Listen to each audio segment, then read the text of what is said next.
اے امیر المومنین کہ اس بیت المال میں سے آپ کوئی گرم کپڑا نہیں لے سکتے؟ تو آپ نے یہ ارشاد فرمایا کہ نہیں، یہ بیت المال مسلمانوں کا حق ہے، یہ میرا حق نہیں ہے۔ یعنی اس حد تک جو ہے وہ ایک سادہ زندگی۔ کھانے میں اگر آپ دیکھیں تو تمام سنی شیعہ یہ لکھتے ہوئے نظر آتے کہ جتنا معمولی غذا علی لیتے تھے حاکم ہوتے ہوئے، اتنی معمولی غذا شاید کوئی عام انسان بھی نہ کھاتا ہو۔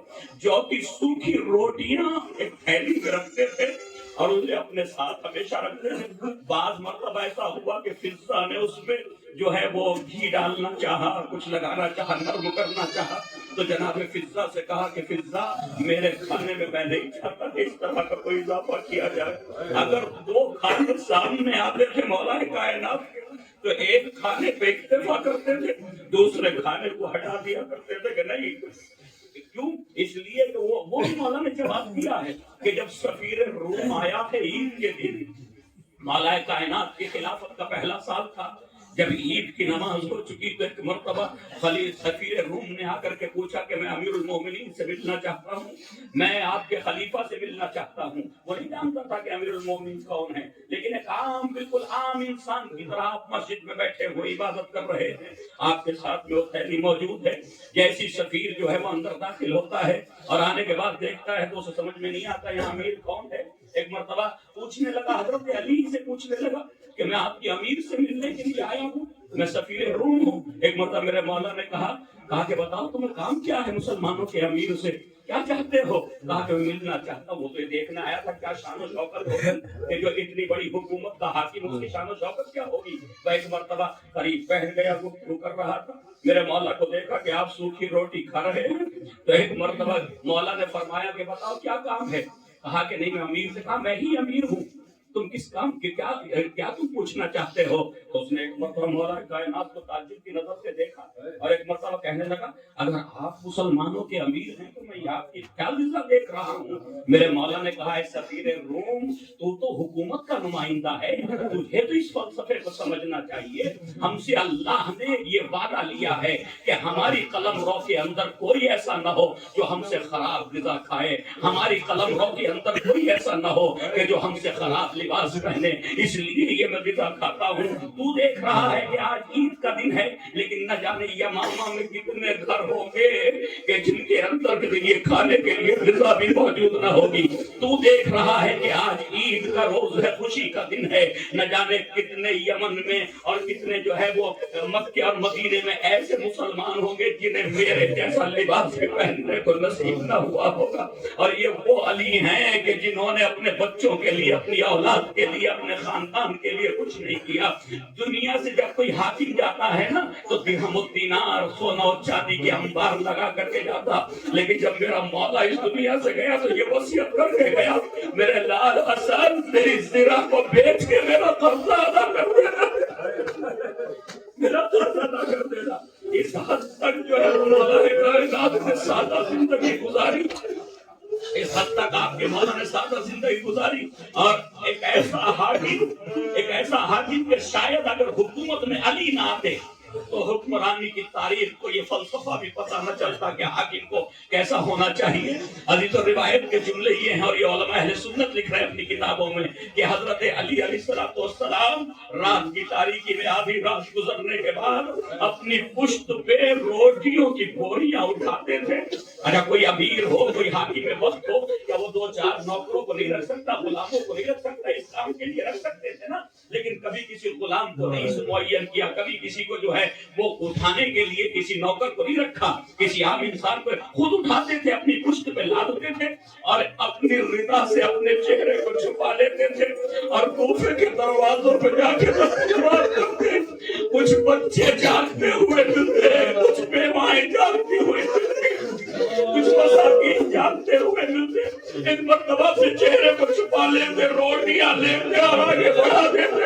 جب کوئی پوچھتا کون ہے جو روز ہمارے لیے کھانا لے کر کے آتا ہے تو کبھی یہ جواب نہیں ہوتا کہ میں علی ابن ابی طالب ہوں، کبھی یہ نہیں کہتے میں امیر المسلمین ہوں، میں امیر المومنین ہوں، بلکہ جواب یہ ہوتا تھا ایک بندہ خدا ہے جو بندگان خدا کی مزاج پرسی کے لیے آتا ہے۔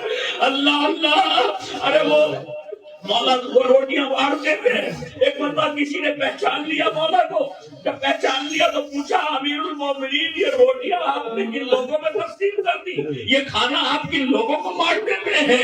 ایک مرتبہ فرمایا یہ وہ لوگ ہیں کہ جو غیرت کی وجہ سے مانگ نہیں سکتے، بھوک کی وجہ سے سو نہیں سکتے۔ یہ تھے آپ کے والا، یہ وہ لوگ ہیں جو غیرت کی وجہ سے مانگ نہیں سکتے، بھوکی نے سونے نہیں دیتی۔ حاضر سنیں گے، اسی لیے جب آپ کر میرے مولا 19 کی صبح میں ضربت لگی نا، اور ضربت لگنے کے بعد اب علی نہیں یہ کام کر سکتے تھے، کام انجام نہیں دے سکتے تھے، آپ بستر شہادت پہ تھے، تو سینکڑوں گھر ایسے تھے جن کو ضربت کے بعد پتا چلا کہ جو ہمیں کھانا دے رہا تھا وہ کوئی اور نہیں، وہ علی ابن ابی طالب تھے۔ حاضر و صبح نمودار ہوئی 19 کی صبح، ابھی تابوت چلائیے گا، 19 کی صبح نمودار ہوئی۔ یہ رات جو آج کی رات آپ نے گزاری نا، یہ رات میرے مولا نے ام کلثوم اپنی بیٹی کے گھر میں گزاری، افطار اپنی بیٹی کے گھر میں کیا، اور اس کے بعد ساری رات ام کلثوم کے گھر میں گزاری، عبادتیں کرتے رہے۔ آدھی رات کے وقت کی روایت ہے کہ ایک مرتبہ میرا مولا صحن خانہ میں آئے، صحن خانہ میں آنے کے بعد اپنی داڑھی کو اپنے ہاتھ سے پکڑا، آسمان پہ نظر کی، اور آسمان پہ نظر کر کے یہ جملے ارشاد فرمائے، اے میرے معبود مجھے ایسا احساس ہوتا ہے کہ میرے نبی صادق نے جس صبح کی خبر دی تھی یہ وہی صبح نمودار ہو رہی ہے۔ اے میرے معبود یہ تیرا بندہ تجھ سے ملاقات کے لیے آمادہ ہے۔ ابھی گفتگو اللہ اور بندے کے درمیان میرا مولا مناجات کر رہا تھا، اچانک سے کسی کے قدموں کی آہٹ کو محسوس کیا کہ دروازے پہ کوئی ہے۔ ایک مرتبہ دروازہ کھولا، کیا دیکھا ایک نوجوان تلوار پر ہے نہ شمشیر ہاتھ میں لیے علی کے گھر کا طواف کر رہا ہے۔ ایک مرتبہ پوچھا یہ شخص کون ہے؟ آواز آئی مولا آپ کا غلام عبداللہ۔ ایک مرتبہ میرے مولا نے عبداللہ کو سینے سے لگا لیا، عبداللہ یہ آدھی رات تم میرے گھر کا طواف کیوں کر رہے ہو؟ یہ طواف کیوں ہے؟ ایسے ایسے چاہنے والے تھے کہ ان کو سکون نہ مل رہا تھا، کیونکہ میرے مولا مسلسل منبر پہ خطبے میں کہتے تھے میرے بیٹے حسن ماہ مبارک رمضان کے کتنے دن گزر گئے؟ کبھی پوچھتے تھے حسین اے میرے لال ماہ مبارک رمضان کے کتنے دن باقی رہ گئے؟ لہٰذا سب جانتے تھے کہ یہی ماہ مبارک رمضان ہے جس میں علی کو شہید کیا جائے گا، امیر المومنین قتل کر دیے جائیں گے۔ چاہنے والا ساری رات پریشان رہا، کہنے لگے مولا مجھے نیند نہیں آ رہی، مجھے سکون نہیں مل رہا، ایسا محسوس ہوتا ہے کہ جیسے ہم پہ کوئی مصیبت آنے والی ہے، اس لیے میں آپ کے گھر کی طرف آ گیا تاکہ دشمنوں سے آپ کی حفاظت کرو۔ میرے مولا نے عبداللہ کو سمجھایا، عبداللہ سے کہا اے عبداللہ جاؤ اپنے گھر پہ آرام کرو، جو مشیت خدا میں ہے وہ ہو کر کے رہے گا، جس کی خبر مجھے میرے نبی نے دی ہے وہ ہو کر کے رہے گا۔ عبداللہ کو حکم دیا واپس جاؤ، عبداللہ حکم مولا سے مجبور ہوئے واپس آ گئے۔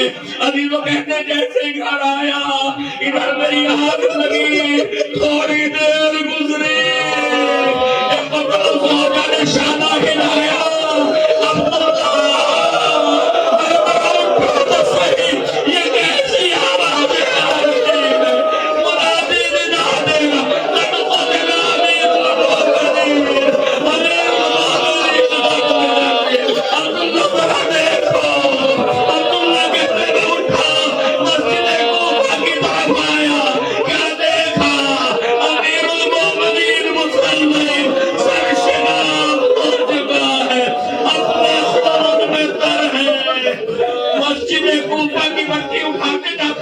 اپنے زخموں میں ڈالتے جاتے اور کہتے جاتے رب کعبہ کی قسم علی کامیاب ہو گیا۔ آدھی تو ایک مرتبہ وہ حرام پر پاتا کوفے کے اندر جیسے یہ خبر پہنچی کوفے والوں کو، کوفے کے اندر بحران پر بنا، ہر گھر سے لوگ جو ہے گلیوں میں نکل آئے، قیامت کا منظر تھا۔ علی تو سنیں گے ادھر حسن و حسین اپنے بابا کو لے کے صحابہ کے ساتھ بس جیسے دروازے تک پہنچنا چاہتے تھے، میرے مولا نے کہا بیٹا حسن ذرا انہیں روکو اور روک کر کے کہو کہ اب یہاں سے آگے نہ آئے، یہ سب چاہنے والے یہاں سے آگے نہ آئے۔ ایک مرتبہ پوچھو مولا یہ تو آپ سے محبت کر رہے ہیں، آپ کے لیے گریہ کر رہے ہیں، آپ انہیں کیوں روک رہے ہیں؟ شاید نہیں میرا مولا جواب دے نادان، جب اس حالت میں مجھے زینب ام کلثوم دیکھ رہی تو برداشت نہ کر سکے، میں نہیں چاہتا میری بیٹیوں کے رونے کی آوازیں ان محرموں کے کانوں میں آئے۔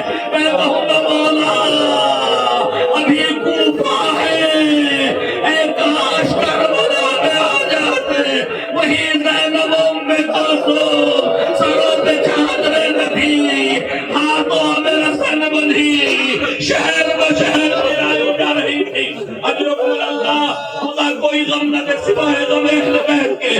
آج تو سنو، تاریخ کہتی ہے کہ ایک مرتبہ مولا کا جسد زخمی حالت میں مولا کو بیت الشرف میں لا کر کے جو ہے لٹایا گیا۔ اب چاہنے والوں کا تھاکا بندھا ہوا ہے، اسی اسنا میں عبد الرحمن اتنے ملزم کو گرفتار کر کے لایا گیا، امام کے سامنے پیش کیا گیا۔ میرے امام نے عبد الرحمن اتنے ملزم سے پوچھا، اے عبد الرحمن کیا میں تیرا اچھا امام نہ تھا؟ اے عبد الرحمن کیا میں تیرا اچھا امام نہ تھا؟ بس جیسے ہی جملے گئے تو عبد الرحمن نے کہا علی ارے جسے جہنم اپنی طرف بلا رہی ہے اسے کون روک سکتا ہے؟ کیا میں نے کچھ تیرے اوپر ظلم کیا تھا؟ کیا میں نے تیرا خیال نہیں رکھا؟ ایک مرتبہ مولا کو دودھ پیش کیا گیا، شربت پیش کیا گیا۔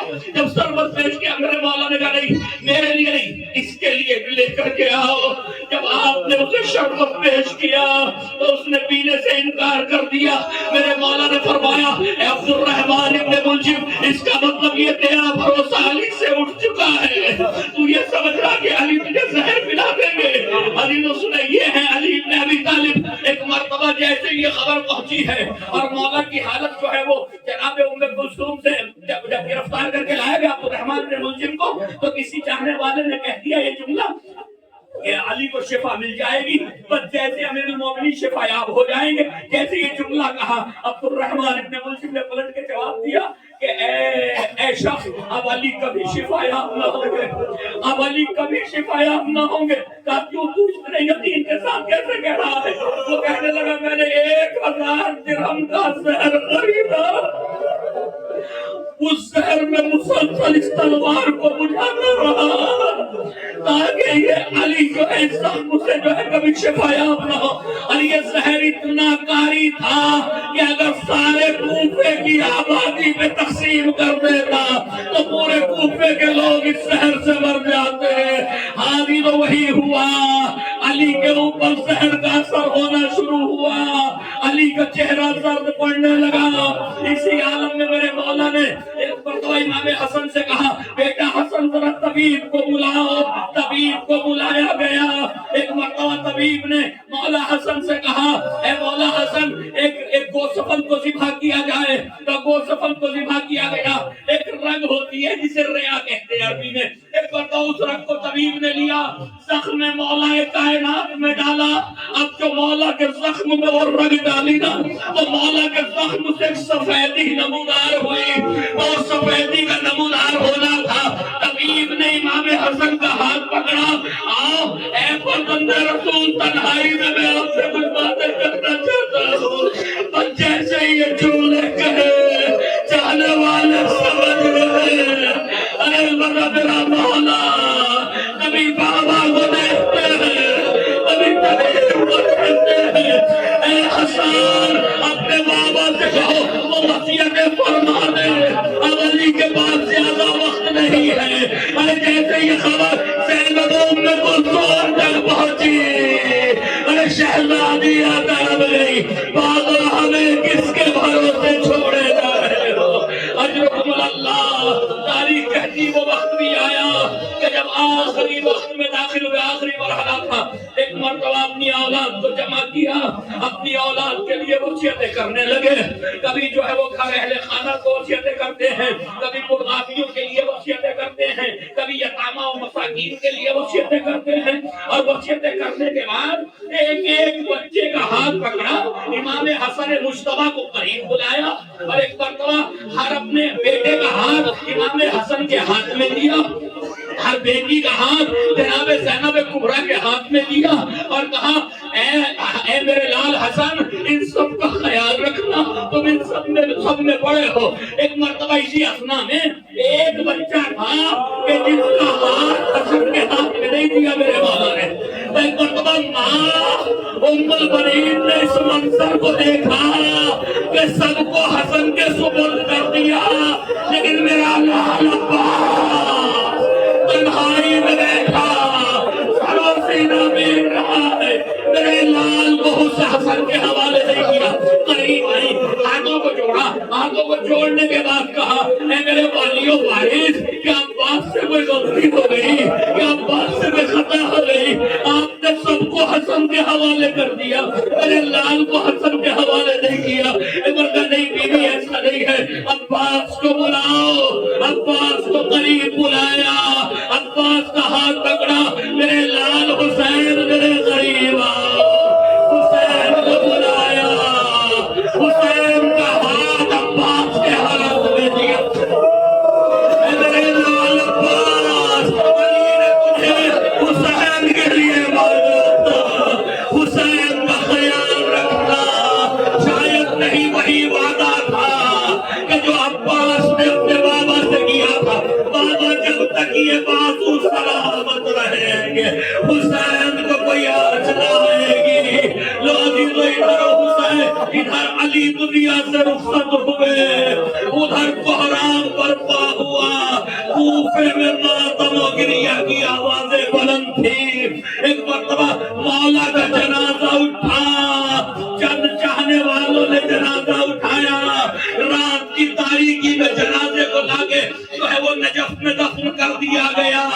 لیکن میں آپ کو بس ایک منظر یاد دلاؤں، جب واپس آئے نا جنازے کو دفن کر کے، تو عزیزوں اس زمانے میں عورتیں جنازے میں شریک نہیں ہوتی تھی. مجھے نہیں پتا جب واپس آئے ہوں گے تو زینب و ام کلثوم انتظار کر رہی تھی کہ بھائی حسن آئیں گے، بھائی حسین آئے. ارے جیسے ہی شہزادے داخل ہوئے، بہنوں نے باہیں ڈال دی. اے بھیا، ارے بابا کو رخصت کرائے، بابا کو دفن کرائے. لو چلو، ایک تمنا ہر مومن کی ہوتی ہے، ایک کاش ہم ہوتے تو مولا کے تابوت کو جانا دیتے. لو علی کا جنازہ آ رہا ہے، چلو مولا کے جنازے کو جانا دو. مولا کو